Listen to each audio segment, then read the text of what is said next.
Assalamualaikum warahmatullahi wabarakatuh. Apa kabar anak-anak kelas 6 semua yang ada di rumah? Sehat semua ya? Semoga semuanya dalam keadaan sehat walafiat.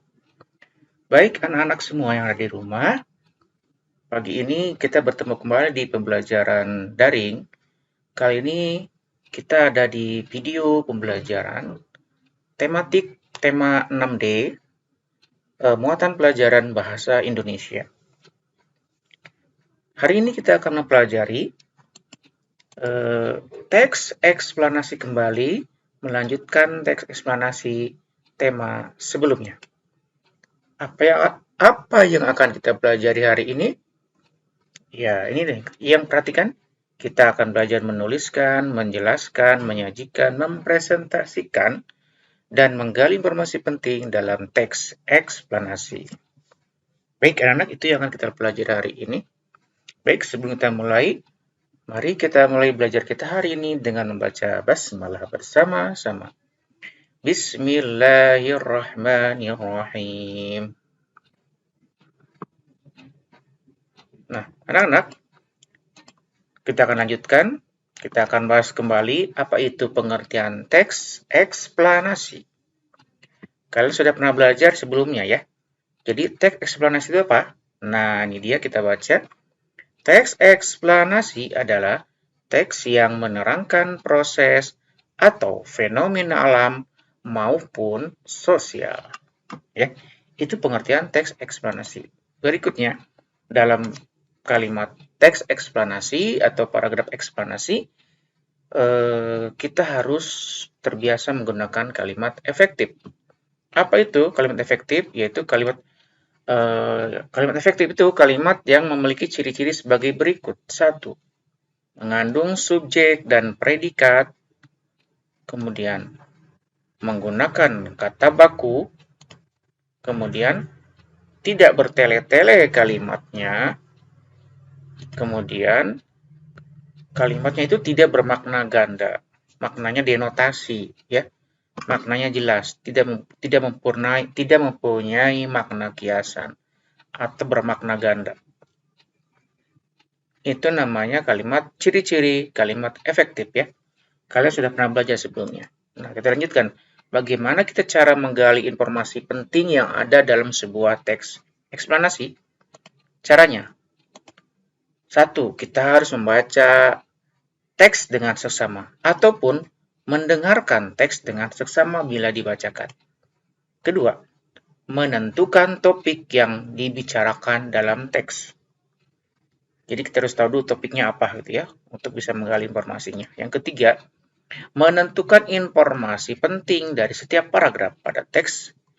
Jadi untuk mencari tahu informasi apa yang ada dalam teks eksplanasi, kita carilah informasi penting dari setiap paragrafnya. Berikutnya kita perhatikan. Nah, ada struktur teks eksplanasi. Sudah kita pelajari sebelumnya ya. Ada 3. Yang pertama, pernyataan umum.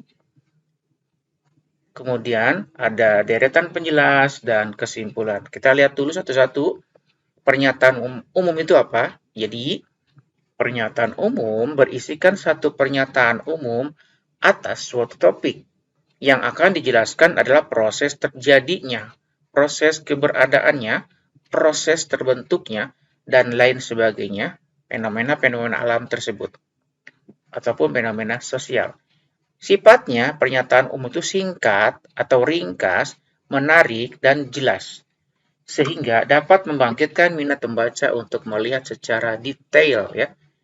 Oke, itu pernyataan umum. Yang kedua, isi teks eksplanasi berupa deretan penjelasan. Isinya apa aja? Yaitu mengandung penjabaran proses mengapa peristiwa alam maupun peristiwa sosial tersebut dapat terjadi. Kemudian penjelasannya dapat terdiri dari beberapa paragraf. Bisa 1, bisa 2, bisa 3, dan sebagainya. Kemudian penjelasannya itu lebih pada menekankan proses fenomena-fenomena alam maupun sosial terjadi. Ya, itu ada di deretan penjelas atau deretan penjelasan. Yang ketiga, kesimpulan atau interpretasi. Isinya adalah intisari atau kesimpulan dari fenomena yang dibahas, baik fenomena alam maupun sosial. Baik, kita lanjutkan. Nah, kita langsung ke teksnya ya. Contoh teks eksplanasi kaitannya kali ini adalah dikaitkan dengan visual ya. Teks eksplanasi visual berarti ada gambarnya. Ada teks dan ada gambar yang harus kita perhatikan. Perhatikan. Nah, ini adalah teks eksplanasi berjudul Globalisasi di Bidang Ekonomi. Coba ya kita baca. Bidang ekonomi merupakan suatu proses kegiatan ekonomi yang meliputi aktivitas manusia yang berhubungan dengan produksi, distribusi, dan konsumsi terhadap barang dan jasa. Seiring berkembangnya zaman, terdapat perubahan-perubahan yang terjadi di bidang ekonomi. Salah satu penyebab perubahan tersebut adalah adanya globalisasi. Itu paragraf ke-1. Nah, kita lihat paragraf kedua. Globalisasi mempengaruhi setiap aspek pada ketiga kegiatan ekonomi tersebut. Pada aspek produksi, produsen dapat memproduksi suatu barang di negara lain yang memiliki upah pekerja lebih rendah dibandingkan upah pekerja di negara asal produsen.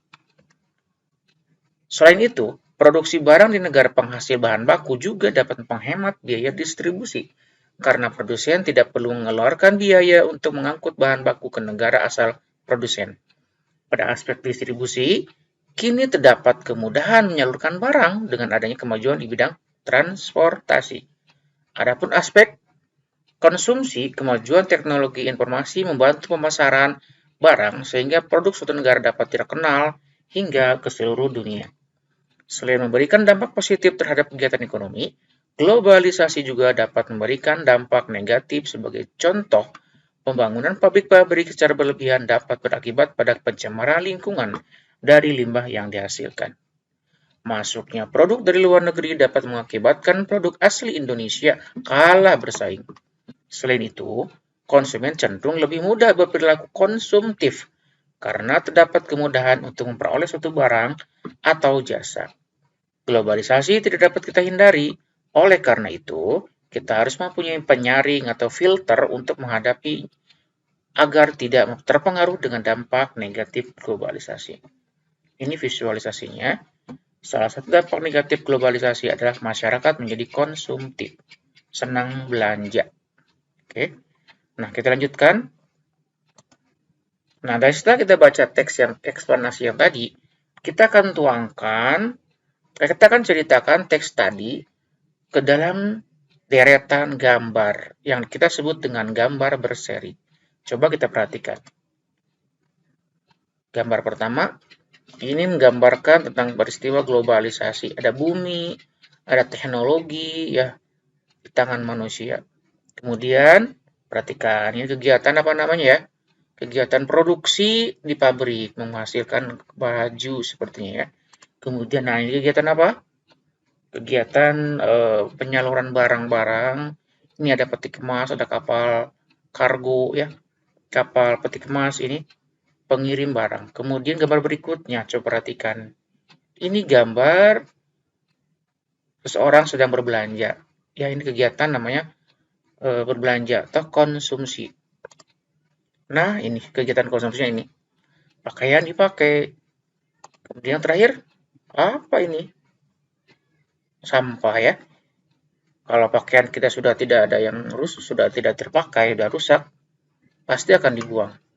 Kemana dibuangnya? Ya ke sini, tempat pembuangan sampah. Oke, jadi kita ceritakan di sini dari teks yang tadi, teks yang ini, globalisasi di bidang ekonomi berbentuk teks seperti ini dituangkan dalam bentuk gambar berseri seperti ini. Dengan melihat gambar ini, kita juga bisa bercerita tanpa melihat teks ya. Jadi maksudnya seperti ini. Globalisasi mempengaruhi kegiatan produksi barang, juga mempengaruhi kegiatan distribusi barang dan konsumsi barang sampai pada pembuangan akhirnya gitu ya. Ini semuanya gambarnya berkaitan ya. Kita bisa menceritakan teks globalisasi yang tadi dalam bentuk gambar seperti ini ya. Baik, kita lanjutkan.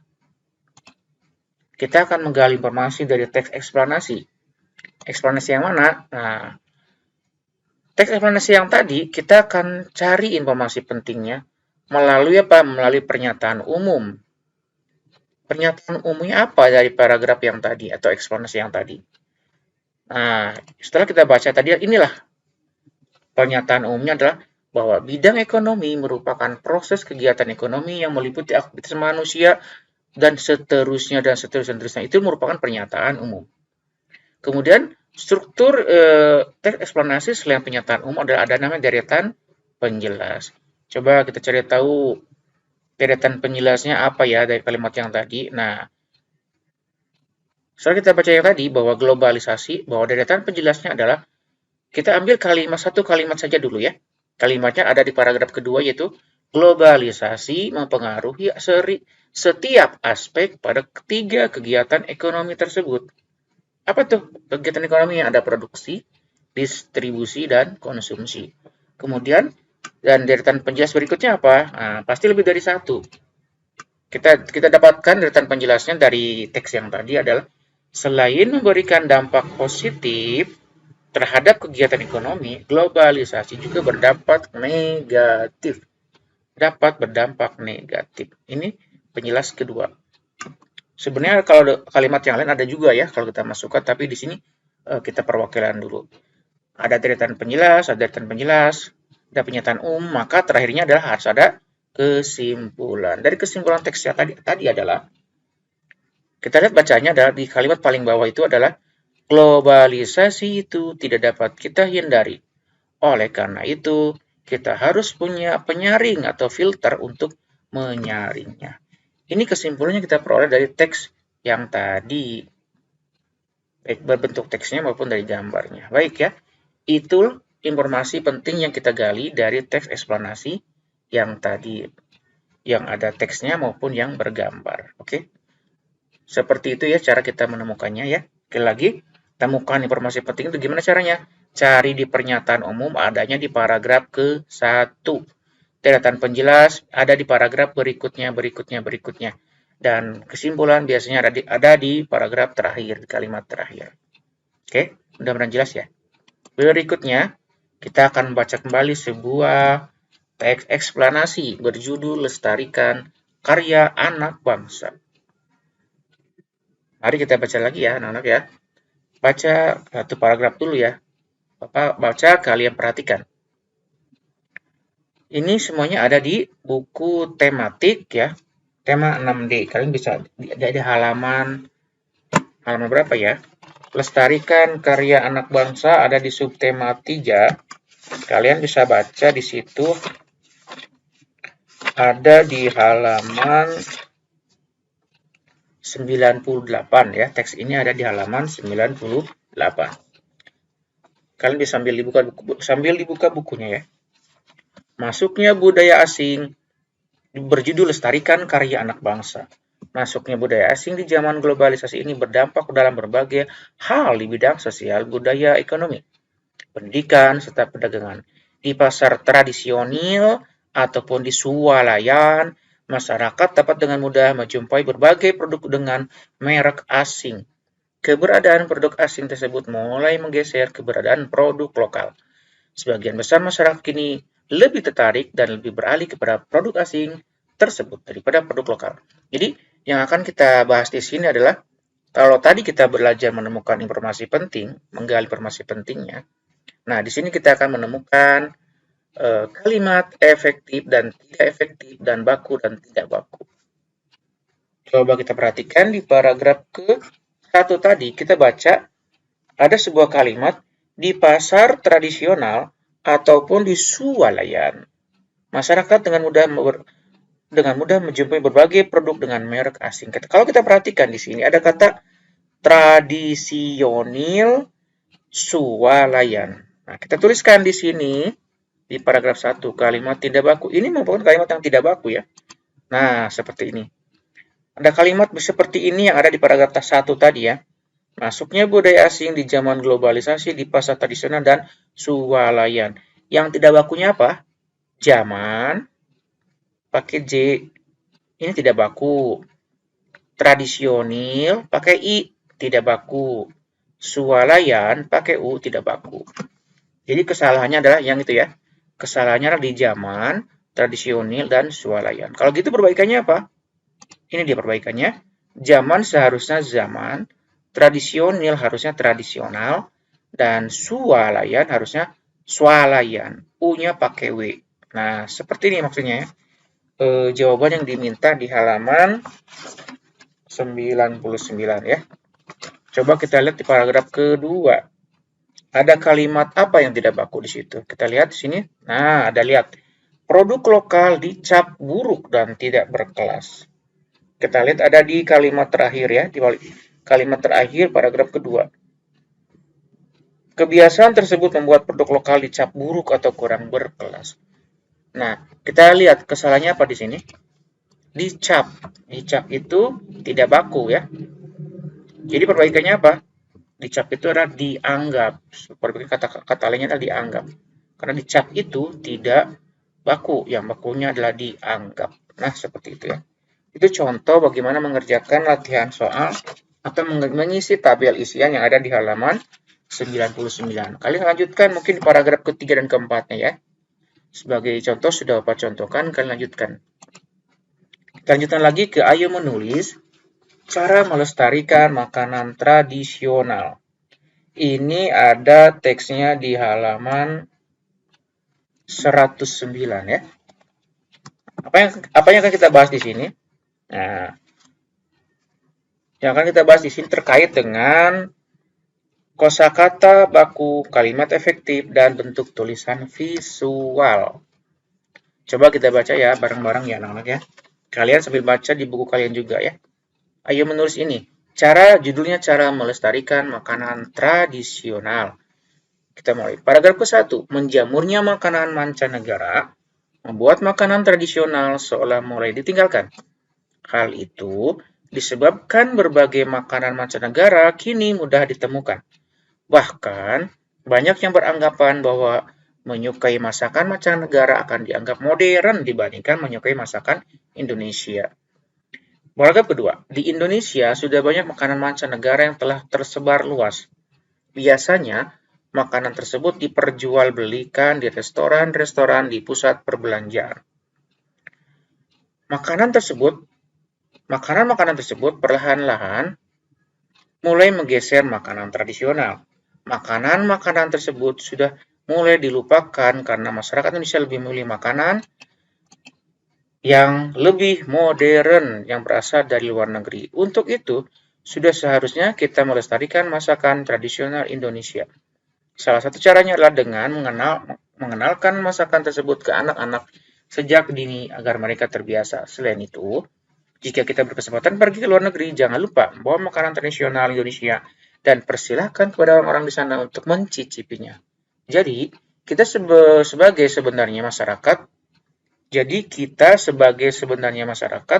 Indonesia boleh mencicipi atau mengonsumsi makanan mancanegara, tetapi tidak dengan meninggalkan makanan-makanan tradisional yang dimiliki Indonesia.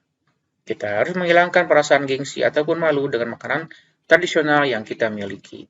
Jika bukan kita yang menghargai dan melestarikan makanan tradisional, bagaimana makanan tradisional akan bertahan dan dikenal oleh generasi penerus? Oke. Jadi di halaman 109 itu ada sebuah tabel isian. Ya. Di halaman 111-nya kita buka ada latihan soalnya ya. Yang akan kita cari di sini judulnya tadi udah. Judulnya adalah cara melestarikan makanan tradisional. Kita lihat di paragraf 1 kata kuncinya apa, di paragraf 2 kata kuncinya apa. Ini ada salah ketik ya. Harusnya ini paragraf 1, ini paragraf 2, ini paragraf 3 ya. Apa yang harus kita isi di sini? Yang kita isi di sini di paragraf 1 adalah gambarlah sebuah gambar yang mewakili isi teks yang ada di paragraf 1. Kemudian di paragraf 2 juga gambarlah sebuah gambar ilustrasi yang mewakili gambar di paragraf 2. Kayak gitu seperti maksudnya. Sebaiknya seperti itu ya. Ini paragraf 1, paragraf 2, paragraf 3. Itu ya harusnya seperti itu. Jadi gambarnya kalian ilustrasikan di sini. Kemudian tuliskan kata kunci setiap paragraf di sini yang ada gambarnya. Kira-kira isinya menceritakan apa? Misalkan kita buka paragraf 1. Menjamurnya makanan tradisional mancanegara membuat makanan tradisional seolah mulai ditinggalkan. Hal itu disebabkan berbagai makanan mancanegara kini mudah ditemukan. Bahkan baik beranggapan yang tergambar di sini coba. Yang terbayang dalam pikiran kita ketika kita membaca kalimat menjamurnya makanan mancanegara itu berarti terbayang kita adalah di sini yang akan kita tuliskan adalah gambarnya adalah oh mungkin gambar yang makanan-makanan luar negeri seperti apa pizza, burger, apalagi ya yang dari Eropa, dari Amerika, dari Korea, ya, dari Jepang, sushi, kayak gitu-gitu ya. Nah, kalian boleh gambar sini ilustrasinya ya, bolehlah situ ya di paragraf 1. Kata kuncinya berarti beragam makanan dari luar negeri atau mancanegara gitu. Kata kuncinya adalah beragam makanan mancanegara seperti itu. Maka di paragraf 2 pun sama. Kalian baca, kemudian tuliskan di sini kira-kira apa ya. Nah, silakan kalian teruskan gambar juga dan tuliskan kata kuncinya. Sudah? Nah, sudah begitu. Nanti kalian bisa cerita, kira-kira oh di paragraf 1 ini begini, paragraf 2 begitu, paragraf 3 begitu ya. Oke, mengerti ya? Jadi paragraf 1 tuh di sini digambarkan sesuai teksnya. Kalian gambar ilustrasi burger atau pizza di sini. Kemudian kata kuncinya apa? Berarti beragam makanan mancanegara. Kalau paragraf 2, kalian silakan baca sendiri lanjutannya. Di Indonesia sudah banyak makanan mancanegara tersebar luas. Biasanya makanan tersebut dijual di restoran-restoran. Oh, kebayangnya adalah restoran. Coba tuliskan di sini macam-macam restoran luar negeri ya, kayak seperti itu ya. Berarti kata kuncinya apa? Nama-nama restoran luar negeri. Ah, bolehlah ya. Silakan kalian tambahkan di sini ya. Dan selanjutnya, silakan kalian lanjutkan. Mengerti ya? Siap. Oke, kita lanjutkan anak-anak kalau sudah mengerti. Nah, itu yang kita pelajari. Jadi, kalian lanjutkan di rumah. Pekerjaannya adalah tugas di rumah. Kalian buka halaman 8. Di halaman 8 itu ada tabel ya. Tabel isian. Kalian kerjakan bagian teks eksplanasi yang berwarna coklat ya. Pernyataan umum, deretan penjelas, dan kesimpulan kalian isi. Oke, itu di halaman 8. Kemudian di halaman 76, kalian bisa isi tabel kosakata dan perbaikannya ya. Ada kosakata tidak tepat, perbaikan, dan kalimat efektif. Teksnya dari hemat listrik pada era globalisasi. Dari situ diambilnya ya. Oke, tugas ketiga, halaman 111. Kalian kerjakan di rumah. Halaman 111.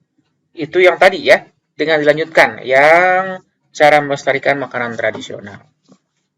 Ya, mudah-mudahan semuanya bisa mengerjakan dengan baik. Kalian pelajari, kalian baca lagi kembali bukunya. Bapak menyampaikan petunjuk saja di sini, semoga kalian bisa memahaminya ya. Demikian yang bisa Bapak sampaikan pada pagi hari ini, semoga dapat dipahami oleh anak semua ya. Baik, tetap semangat.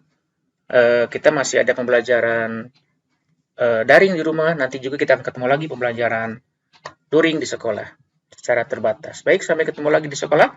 Billahi taufiq wal hidayah. Wassalamualaikum warahmatullahi wabarakatuh.